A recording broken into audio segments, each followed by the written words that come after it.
Excella, mfite imyaka 9, nkaba niga mu mwaka wa 4 w'amashuri abanza kuri Groupe Scolaire Indabo. Nkumbuye ku ishuri cyane, ariko kubera ikibazo cya COVID-19 iterwa na coronavirus, mumfashe dukomeze kwirinda iki cyorezo, dukaraba intoki kenshi, dukoresha udupfukamunwa, tuguma mu rugo, ndetse dusubiramo amasomo kugira ngo tuzagere ku ishuri tutaribagiwe ibyo twize.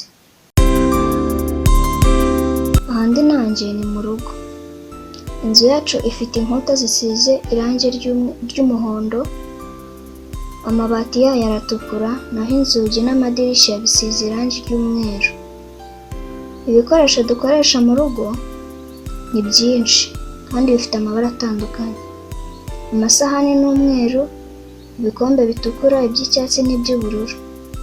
Njye buri gihe nywesha igikombe cy'ubururu, nkunda ibara ry'ubururu cyane.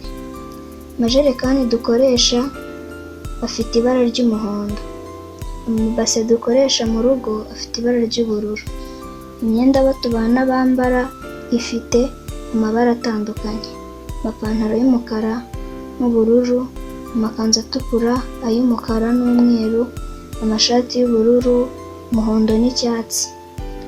Abenshi mu rugo twambaye inkweto z'umukara. Banyeshuri bagenzi banjye, maze kubabwira ko inzu yacu, ibikoresho dukoresha ndetse n'imyambaro yacu bifite amabara atandukanye: umuhondo, umutuku, umweru, icyatsi kibisi, ubururu n'umukara. Bishatse kuvuga ko uyu munsi twibukiranyije amabara ariyo umuhondo, umutuku, umweru, icyatsi kibisi, ubururu n'umukara. Ndasubiramo: umuhondo, umutuku, umweru, icyatsi kibisi, ubururu n'umukara. Ese mwebwe inzu yanyu ifite ayahe mabara? Mwaba mwarigeze kubona umukororombya? Ese ugizwe n'ayahe mabara? Murakoze cyane gukurikira, murabeho.